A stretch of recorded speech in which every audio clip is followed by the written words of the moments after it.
नमस्कार दोस्तों, विक्रम वार्ता में आपका स्वागत है।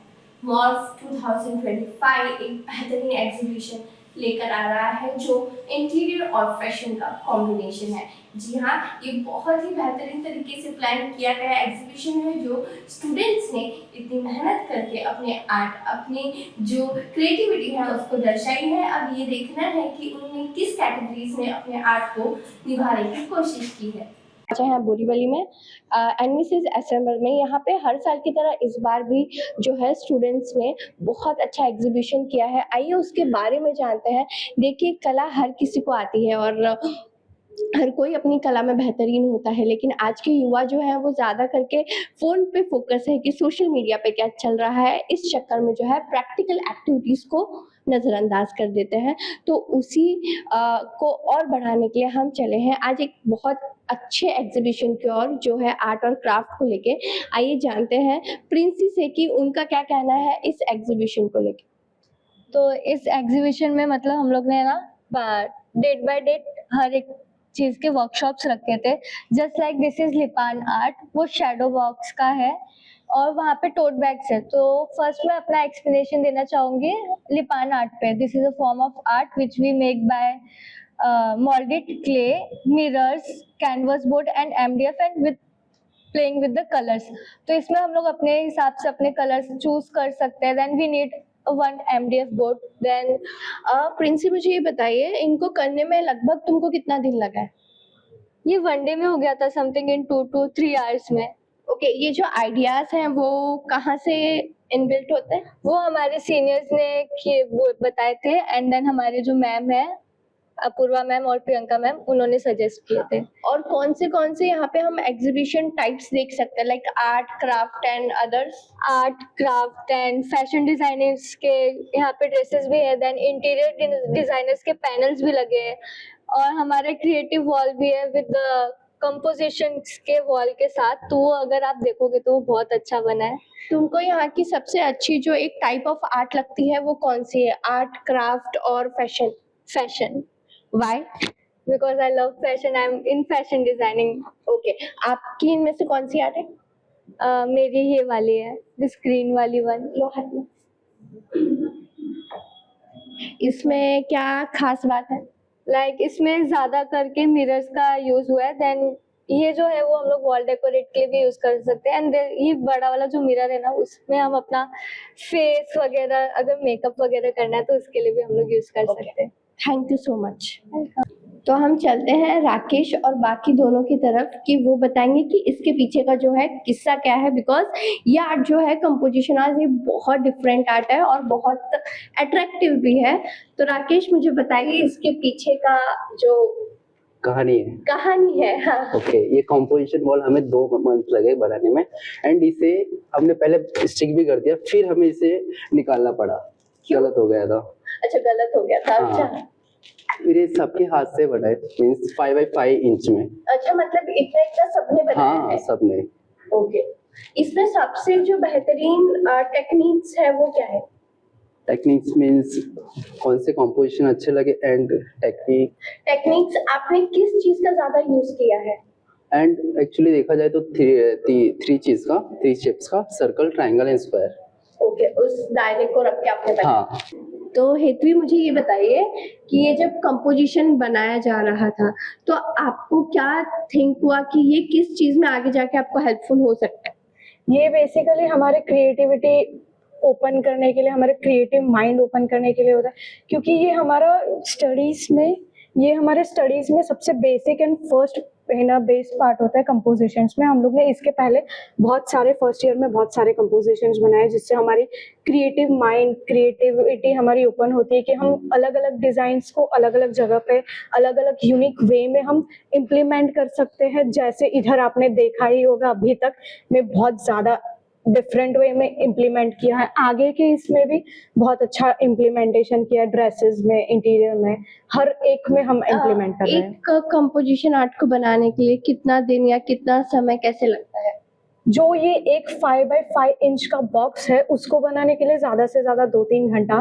बट जिस लेवल पे हम लोग ने अभी बनाया है, हम लोग के बहुत सारे रिजेक्शंस हुए हैं एंड ऑल, उसमें हम लोग ने रिपीट पे रिपीट कम से कम 30-40 पर हेड बनाए हैं स्टूडेंट्स एंड सिर्फ पेंसिल का यूज हुआ है, स्केच पेन्स, कलर्स, कैसा क्या यूज हुआ?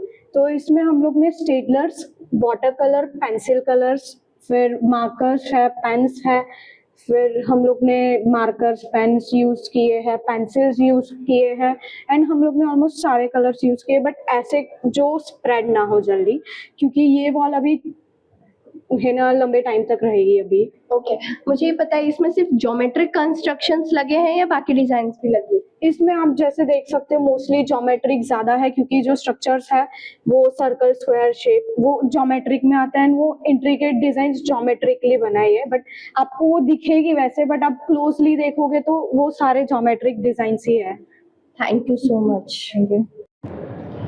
बहुत ही बेहतरीन जो एग्जीबिशन है अभी तक हमने देखे, और काफ़ी क्रिएटिविटी के साथ इन सब ने अपने अपने आर्ट को जो है बताया भी है कि उनको इसमें कितनी मेहनत लगी है। और अभी हम एक अनोखे आर्ट की ओर बढ़ रहे हैं जो है BOD, बेसिक्स ऑफ डिज़ाइन। आइए जानते हैं हेतल से कि उनका अपने डिज़ाइंस को लेके क्या बोलना है। बेसिक्स ऑफ डिज़ाइन क्या है एक्चुअल में? बेसिक्स ऑफ डिज़ाइन एक एलिमेंट, बेसिक्स ऑफ डिज़ाइन दो चीज़ों में बटे हुए हैं, एलिमेंट्स एंड प्रिंसिपल्स में। ये आर्किटेक्ट्स एंड इंटीरियर डिज़ाइनर्स को बहुत ज़्यादा हेल्प करते हैं उनके डिज़ाइनिंग में, बिकॉज इसके बिना डिज़ाइन अजीब बन सकती हैं, या बोल सकते हो बेसिकली बनेगी ही नहीं।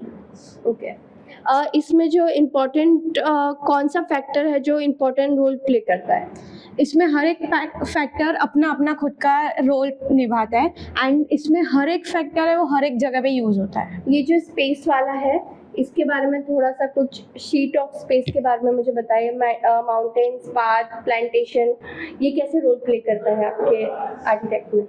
अभी स्पेस में दो टाइप के स्पेसेस होते हैं, positive space and negative space.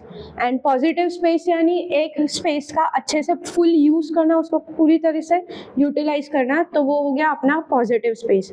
And negative space यानी वो ब्लैंक स्पेस है एंड उसको वैसे ही रख रहे हैं एंड वो खटकते हैं फिर आँखों में।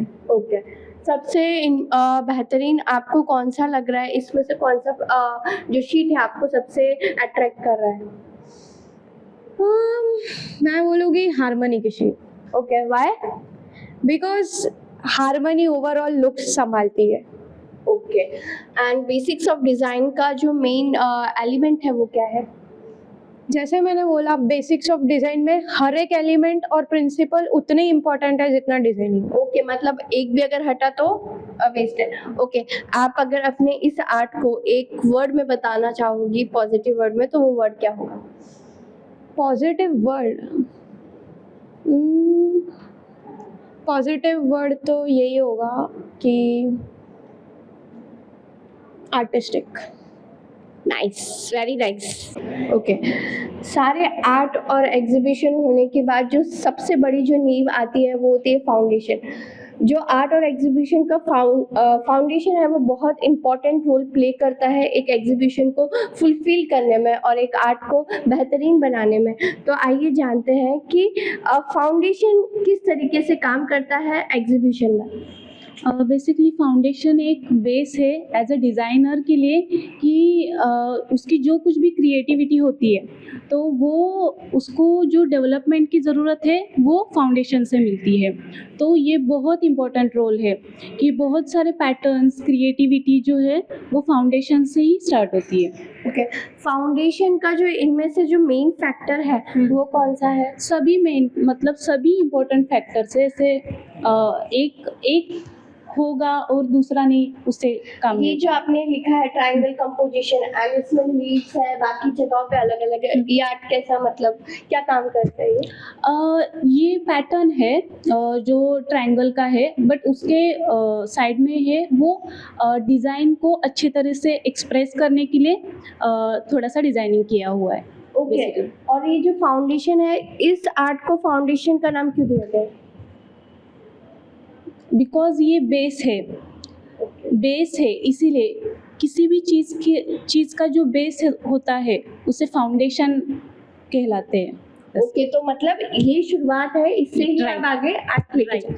एग्जीबिशन की ओर जो है कार्निवल को लेकर, देखिए बहुत सारे एग्जीबिशन यहाँ पे बहुत सारी मेहनत से बने हुए हैं, लेकिन लोगों ने काफी कुछ मेहनत की है और इस मेहनत के पीछे की कारण उसके आइडियाज और उसकी जो कहते हैं ना इतने अच्छी तरीके से जो उन्होंने सोचा है, उसकी क्रिएटिविटी को देखने के लिए हम पहुंचे हैं अनुष्का के पास। आइए जानते हैं उसका क्या आर्ट को लेकर नजरिया है।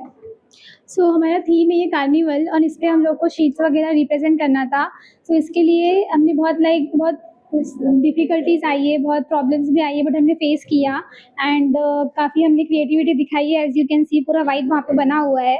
So that's all. कार्निवल क्या है आपके लिए? Carnival is a type of happiness, like fun, like for like everyone it's common. कोई भी आके लाइक एंजॉय कर सकता है कार्निवल में। ओके, आपका जो सबसे स्पेशल और अट्रैक्टिव जो लुक है वो देखने वाला कौन सा है? ये पार्ट ओके, ये बात या व्हाई? बिकॉज इसमें मैंने काफ़ी मेहनत की है, सोचा है मैंने, जितना सोचा उतना हुआ नहीं, बट जितना हुआ है वो काफ़ी अच्छा लग रहा है। ओके, और लोग क्यों कार्निवल को ज़्यादा सपोर्ट करने चाहिए अकॉर्डिंग टू यू? क्योंकि कार्निवल अभी किसको नहीं पसंद है, वो हैप्पीनेस है, वहाँ पे फन गेम्स सब होगा तो सबको पसंद है, वो तो ऑफकोर्स पसंद आएगा वो।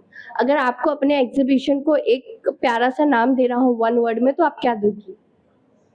वैसे तो कुछ सोचा नहीं है, बट फिर भी like in short like carnival he happiness या हैप्पीनेस या श्योर। मैं वही बोल रही थी, अभी आपने बोला हैप्पीनेस है, फन है।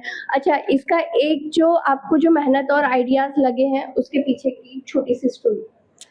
वैसे कोई स्टोरी नहीं है, मेरा ऐसा है कि कुछ क्रिएटिव करते हैं, like everyone thinks like a professional way, कुछ प्रोफेशनली जाएंगे, बट मुझे लाइक थोड़ा सा कॉमन में जाना था कि लोग आए और ऐसा कंफर्टेबल फील करे, इसलिए मैंने ये चूज़ किया था। Thank you.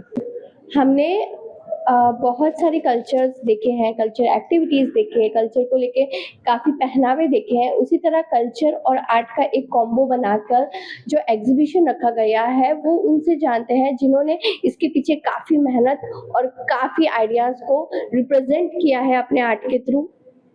बताइए मैम। ये डिज़ाइन मेरी थी, पर उसको स्ट्रेंथ कैसे देनी है वो हमें मैम ने बताया है, तो हमने सबने मिलके किया है। स्नेहा, एक चीज़ मुझे बताइए, कल्चर जो है आपके लिए क्या है?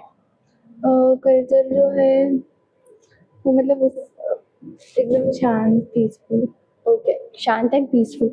अकॉर्डिंग टू यू इसमें जो बेहतरीन चीज़ लगी आर्ट में वो क्या है?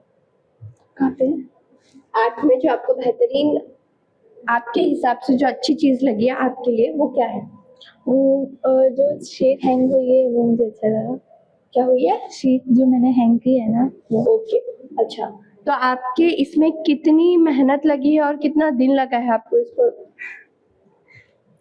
लगा है 1 वीक जितना, और सबने हेल्प की है तो लगा है। आप नर्वस हो?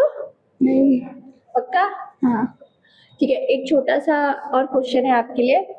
आर्ट जो है, आर्ट और कल्चर का जो कॉम्बो है वो आपने किस तरीके से रिबिल्ड किया है? मतलब मैंने ना कुछ देखा था जो मुझे दोनों अच्छा लगा, जिसमें ज्योमेट्रिक शेप से कल्चर आर्ट बनाया था, और कल्चर मैंने इसलिए लिया है कि कोई लोग आए वो देखे कि उनको ऐसा अच्छा लगे, तो मैंने ना सिर्फ ऐसे डिज़ाइन किया था, तो वो स्ट्रेंथ नहीं दे रहा था, तो मैंने आइडिया दिया कि बॉक्स बॉक्स करके बनाओ और उसको हैंग करो, तो इसके अंदर भी हमने बकेट्स डाले जिससे वो स्ट्रेंथ है, और जो ऊपर वाला है वो हमने ना वुडन पट्टी से हमने बनाया है।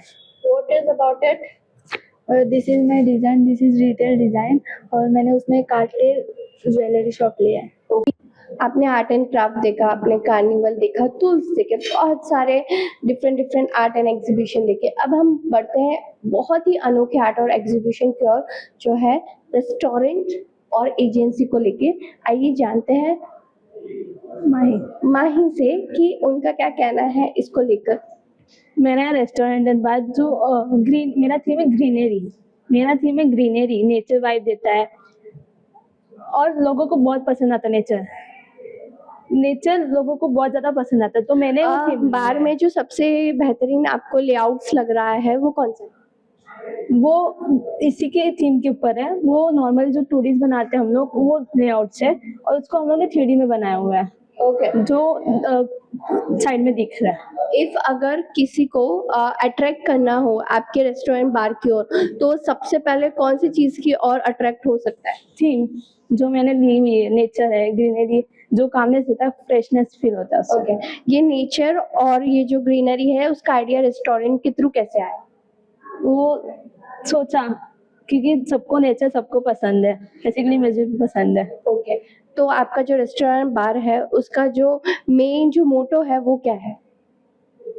मोटिव, लाइक क्या आप ज्यादा लोगों तक पहुंचाना चाहते हो अपने रेस्टोरेंट और बार में? शांति, काम वो एरिया शांत, सभी लोग एरिया वाले शांति वाले एरिया में जाते हैं, शांति फील हो उनको, वो उनको। अच्छा, how many time it's take to make this? बहुत टाइम लगा उनको, बेसिकली मैक्सिमम मिनिमम? 2 days तो बन गए थे, बट 3D बनाने में टाइम लगे थे।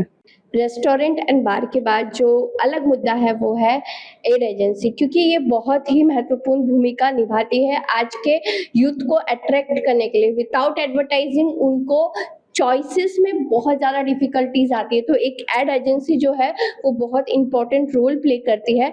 तो उसी को लेकर हम आते हैं इनके पास कि मुझे बताइए कि एड एजेंसी जो है किस तरीके से आपने उसको एलिब्रेट किया है, किस तरीके से उसको डिज़ाइन किया है? बेसिकली मेरे कॉन्सेप्ट वेव में है, तो इसको जो मेरा पूरा प्रोजेक्ट है उसको शॉर्ट फॉर्म में यहाँ पर मैंने प्रेजेंट किया है। जो वेव तरीके से यहाँ पर मेरा मास्टर प्लान है, जो मेरे 1000 स्क्वायर फीट एरिया है उसको प्रेजेंट किया है इधर, और एलिवेशन जो मटेरियल मैंने यूज़ किए वो वाले, और सब रेंडर आउटपुट यहाँ पर दिखा है। आपने यही वाला थीम क्यों चूज किया? वेव बोले इसका मतलब कि एडवर्टाइजिंग ही क्यों चूज किया? प्रोजेक्ट है अच्छा। कॉलेज की तरफ से। ठीक है, अच्छा, इसमें जो सबसे बेहतरीन आपको लगता है, आपकी ओर से सबसे अच्छी चीज आपको कौन सी लगती है? 3D rendering. ओके, और कितना समय लगा आपको इसको बनाने में? इसको मैं at least 3 month. 3 month. Okay, western world में ट्रेडिशनल का फैक्टर बहुत इंपॉर्टेंट होता है, क्योंकि हर एक लड़कियों की या फिर वुमेन्स की लाइफ में जो है ट्रेडिशनल बहुत इंपॉर्टेंट रोल प्ले करता है। तो आज कहीं ना कहीं हम जो है ट्रेडिशनल को निगलेक्ट करते हैं, क्योंकि हमें लगता है वही पुराने ट्रेंड्स आ जाएंगे, वही पुरानी साड़ियाँ आ जाएंगी, वही तरीके से ब्लाउज आ जाएंगे, और हम उनको पहनना कहीं ना कहीं निगलेक्ट कर देते हैं। बट आजकल जो फैशन डिज़ाइनर है वो बहुत ही यूनिक स्ट्रैटेजीज और आइडियाज़ के साथ अपने आर्ट को उभर के ला रहे हैं, ताकि हमें एक बेटर डिज़ाइन मिल सके, हमें एक बेटर पहनने के लिए क्लोथ्स मिल सके, जिससे हमें ये ना लगे कि हम वही घिसी पिटी पुरानी चीज़ें पहन रहे हैं। तो हम चलते हैं दर्शन के पास, जो इस ट्रेडिशनल को बहुत ही अनोखे तरीके से हमें बताने वाले हैं। तो दर्शन बताइए अबाउट ये हमने महाराष्ट्रियन वेयर बनाया है, मतलब नौवारी साड़ी बनाई है। इसमें थोड़ा हम लोग ने वेस्टर्न भी लुक दिया है, जैसे कि ये इसका ये है हाँ है, जो मैंने हम लोग ने अलग तरीके से कुछ बनाई है। ट्रेडिशनल में थोड़ा वेस्टर्न भी लुक दिया है इसमें। और जैसे कि ये बाकी भी साड़ियाँ हैं, बहुत साड़ियाँ हैं जिसमें हम लोग ने स्टिच की है, और आधी साड़ियाँ हैं जिसमें हम लोग वेयर करने के लिए दे रहे हैं। और इसमें हैंड में भी पूरा आरी वर्क किया गया है, वो भी सिर्फ सब हमारे स्टूडेंट्स ने करवाया है। ओके, इसका जो मटेरियल्स है वो मटेरियल के बारे में कुछ बताइए। ये सिल्क मटेरियल है पूरा भरा हुआ, और ये वेलवेट है। ओके, इसके डिजाइनिंग के जो आइडियाज हैं वो किस तरीके से आए? हम लोग ने पहले सोचा बहुत, सब हमारे मैम ने, हम सब स्टूडेंट्स ने, और इसके बाद में किया हम लोग ने। ओके, तो कितने दिन की मेहनत थी ये 5 दिन की थी, और बहुत टफ था, पर हम लोग ने कर लिया। सब स्टूडेंट ने मिलकर, मैम ने बहुत सपोर्ट किया हमें, और वैसे सब कर लिया। एज अ बॉय आपको क्या लगता है, ट्रेडिशनल ज़्यादा खिल के आता है या वेस्टर्न? और हमारा जो ये वर्ल्ड है वो इंडो वेस्टर्न वाला वर्ल्ड है, लेकिन अकॉर्डिंग टू यू आप क्या ज़्यादा प्रेफर करोगे in future? Traditional of course. Traditional. One thing जो आपको ट्रेडिशनल के लिए बहुत अच्छी लगती है? Of course nauvari. ठीक है, थैंक यू। मैम सारे आर्ट कवर हो गए, ठीक है, सबने अलग अलग कार्निवल, किसी ने आर्ट क्राफ्ट, किसी ने हैंडबैग एंड किसी ने साड़ीज के बारे में बताया। आप जो है एग्जीबिशन हर साल करवाते हो, what a different factor you find in this year, कि ये बार का क्या बेहतरीन फैक्टर निकल के आया है जो आगे जाके उनको बहुत ज़्यादा बेनिफिट देगा? ओके, सो सारे ही स्टूडेंट्स ने काफ़ी अच्छे एफर्ट्स किए हुए हैं। ऑब्वियसली हमारा उसमें पार्ट होता है, बट पूरा एग्जीक्यूशन जो होता है वो स्टूडेंट्स का ही होता है। So everywhere year when we do exhibition, सबसे इम्पोर्टेंट बात ये होती है कि स्टूडेंट्स डिफरेंट होते हैं।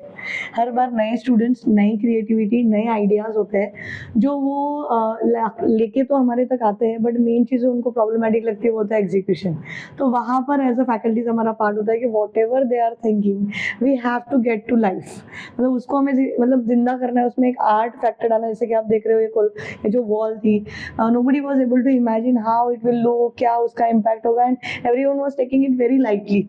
मतलब ऐसा लिया जा रहा था कि ये क्या बनवा रहे हैं हमसे 15 बोला मुझे मैम ने बहुत रिजेक्शन किए हैं। Yeah, we have done a lot of rejections, but every person, every designer who came here has said something or the other thing about this wall कि you should be doing this. This was first time they have seen, and ये मेरे दिमाग में बहुत सालों से था, जो मैंने इस साल बच्चों से एग्जीक्यूट करवाया हुआ है। एंड इसको हम इसी तरीके से नहीं और 10, 20, 50 जो भी तरीके से इस्तेमाल कर सकते हैं because it's a team work and team. Yeah, so every student have made 15 composition each, वो भी different 15 compositions, और फिर सबका टीम वर्क आपको यहाँ पे दिखाई दे रहा है। सो टीम वर्क क्या कर सकते हैं तो आप देख ही सकते हो। So other than this they had different subject panels. So जो उन्होंने बात की, उन्होंने अपने अपने एक सब्जेक्ट के बारे में बात की। इट वॉज वेरी इंपॉर्टेंट कि आप सब चीज़ें डिजाइनिंग के रिलेटेड एक्सप्लेन कर पाओ, को जो भी आता है उसको। तो एग्जीबिशन मतलब सिर्फ ये नहीं होता है कि क्रिएटिवली चीज़ों को रख दिया और हो गया। क्रिएटिव चीज़ों को कितने क्रिएटिवली आप एक्सप्लेन कर सकते हो, वहाँ पर भी हमारा रोल आता है। उनको रेडी करना पड़ता है, उनको समझाना पड़ता है, और इस सारी प्रोसेस में हम उन लोग के साथ थे। So I am always excited for my every years exhibition. And I would like to mention that कि हम पिछले साल हमने ट्राई किया था, बट ये हमारा फर्स्ट एग्जीबिशन है। हमने मॉर्फ ये नाम ज़रूर सोचा था 2021 में, फिर लॉकडाउन हो गया। लॉकडाउन के बाद फिर हमारा कुछ प्रॉब्लम आ गया था। उसके बाद इस साल we were very adamant that we want to do this and we want to do this on a big scale. तो इवेंट में सिर्फ पैनल्स कोई स्टूडेंट्स ने नहीं प्रेजेंट किया, पूरा इवेंट ही स्टूडेंट्स ने ऑर्गेनाइज किया है। सो डेकोरेशन से लेके, एंट्री से लेके यहाँ तक का जो भी सफर था, उसमें छोटी से छोटी चीज जो है वो हर स्टूडेंट ने की हुई है। तो ये उनके लिए एक बहुत ज्यादा व्हाट वी से इम्पोर्टेंट चीज हो जाती है, बिकॉज डिजाइनर बन के खत्म नहीं होता है, एग्जीक्यूशन आना बहुत जरूरी होता है। मैम ये जो शब्द है मॉर्फ, इसका एग्जैक्ट मीनिंग क्या? चेंज, लाइक मॉर्फिज्म हम लोग बोलते हैं कि एक एनिमल होता है, जैसे एक बर्ड होता है, या फिर आप एक तितली आप बोलते हो, एक छोटी सी कैटरपिलर होती है, and then it changes to a butterfly.